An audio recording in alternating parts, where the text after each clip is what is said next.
नमस्कार, मैं सोनल गुप्ता, सहायक आचार्य एमएचजी गवर्नमेंट कॉलेज टीक। आज हम किराता अर्जुनियम के प्रथम सर के श्लोक संख्या 16 से 20 का अध्ययन करेंगे। ब्रह्मचारी का वेश धारण करने वाला वनेचर संपूर्ण वृत्तांत जानकर द्वैत वन में युधिष्ठिर के पास आता है एवं दुर्योधन से संबंधित सारी बातों को युधिष्ठिर को बताता है। वनेचर ने दुर्योधन के राजवैभव एवं प्रभाव का वर्णन करते हुए दो बातों का विशेष उल्लेख किया है। बहुमूल्य गजों के उपहार के रूप में प्राप्ति, द्वितीय सेवा उद्यत क्षत्रियों के वाहनों से राजभवन के प्रांगण का सदा भरा ही रहना। अनेक राजा लोग दुर्योधन को उपहार स्वरूप मदमस्त हाथी भेंट करते हैं। भेंट किए गए उन हाथियों से मज्जल चूता रहता है, जिससे उनके सभागृह का आंगन अत्यधिक गीला हो जाता है। इसके अलावा सुयोधन से भेंट करने के लिए इतने क्षत्रिय आते हैं कि आस्थान भवन का बाहरी प्रांगण उनके वाहनों से सदैव भरा रहता है।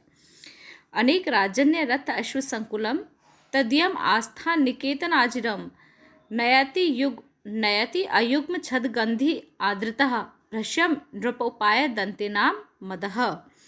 सप्तपर्ण पुष्प की गंध के समान गंध वाला राजाओं के उपहार स्वरूप हाथियों का मदजल बहुत से राजाओं के रथ और घोड़ों से भरे हुए उस दुर्योधन के सभा भवन के आंगन को अत्यधिक गीला कर देता है। प्रस्तुत श्लोक में महान ऐश्वर्य का वर्णन होने से उदात्त अलंकार है। यहाँ किरात यह संकेत देना चाहता है कि कुरु प्रदेश धन धान्य से संपन्न है और प्रजा राजा के कल्याण कार्यों से प्रसन्न है। अतः ऐसे राज्यों को जीतना सरल कार्य नहीं है। दुर्योधन के द्वारा सस्य वृद्धि के लिए नदी कुल्य आदि का प्रबंध कर प्रजा कल्याण करने से कुरु जनपद मेघ आदि पर निर्भर न रहकर किसानों द्वारा अनायासी लभ्य धान्य आदि संपत्तियों को धारण करते हैं और सुखी रहते हैं।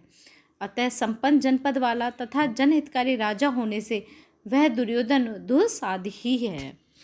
सुखेन लभ्या ददतः कृषि वलय और कृष्टपच्य इव सस्य संपदः वितन्वती क्षेमम अदेव मात्र का चिराय तस्मिन कुर्वः चकासती।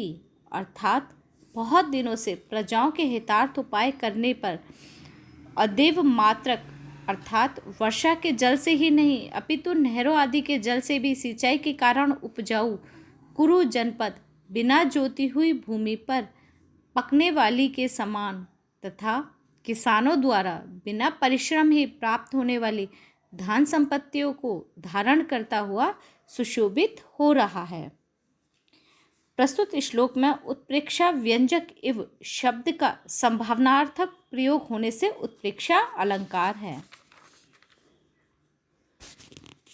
वनेचर दुर्योधन की कार्य प्रणाली की प्रशंसा करता हुआ कहता है कि उसने दया, उदारता, प्रजा रक्षण, तत्परता आदि प्रशंसनीय गुणों से महान यश अर्जित किया है। करुण हृदय बना हुआ वह सदा ही दीनों की सहायता करता है तथा ऐसे प्रयास करता है जिससे प्रजा को देवी तथा मानुषी आपत्तियां न हो पावे।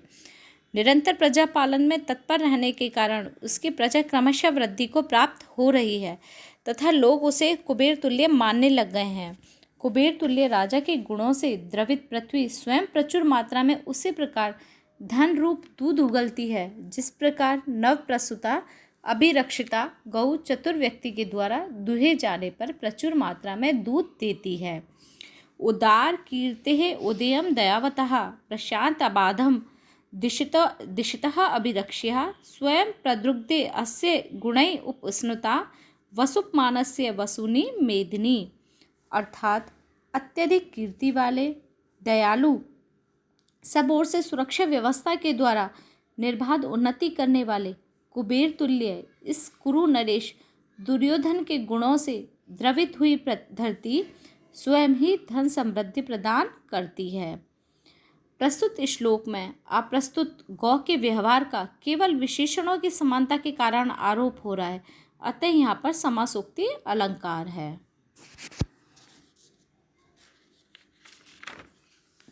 वनेचर आगे कहता है कि दुर्योधन ने अपने व्यवहार से योद्धाओं का हृदय जीत लिया है।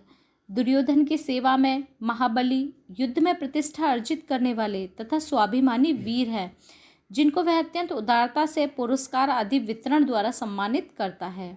योद्धा लोग भी कार्य सिद्ध करने के लिए ना तो कभी दलबंदी करते हैं और ना ही कभी स्वामी का काम बिगाड़ने को किसी कार्य को करते समय अलग अलग अपना मन ही रखते हैं। वे अपने स्वामी में इतने अनुरक्त हैं कि उनके लिए प्राण तक न्यौछावर करने को तैयार हैं। किरात यह भी इंगित करता है कि जिस राजा के सैनिक योद्धा ऐसे स्वामी भक्त हो उसे जीतना आसान कार्य नहीं है।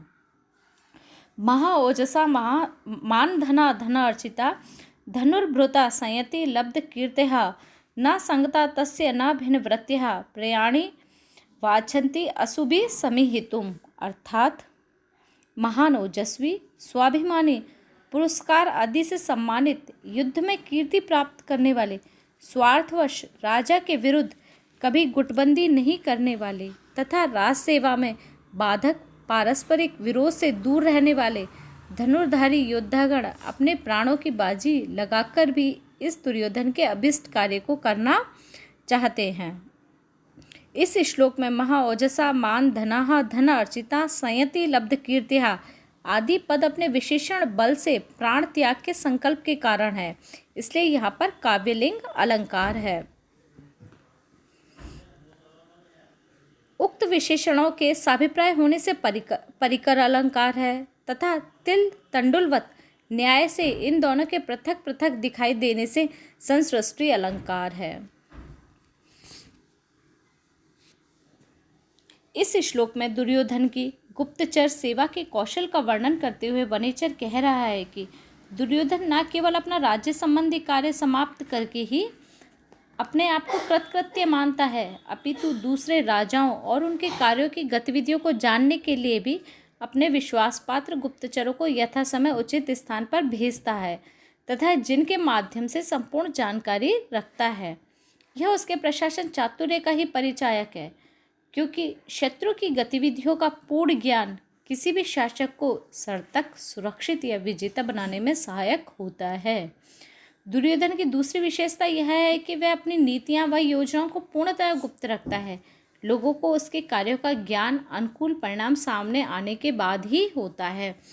महिभ्रता सच्चरितई चरई क्रिया सा वेद निशेषम अशेषित क्रिया महोदय तस्य हिता अनुबंधुभि प्रतीयते धातुरिव इहितम फलई। अर्थात वह दुर्योधन फल प्राप्ति तक समस्त क्रियाएं करता है तथा सच्चरित्र गुप्तचरों द्वारा राजाओं के कार्यों का पूर्ण रूप से समझ लेता है। उस दुर्योधन की चेष्टा ब्रह्मा की चेष्टा के समान बड़ी उन्नति वाली सिद्धियों से ज्ञात होती है। धातुरिव इहितम फलई कथन से सादृश्य साधर्म्य वर्णन हुआ है, अतः यहाँ पर उपमा अलंकार का प्रयोग हुआ है।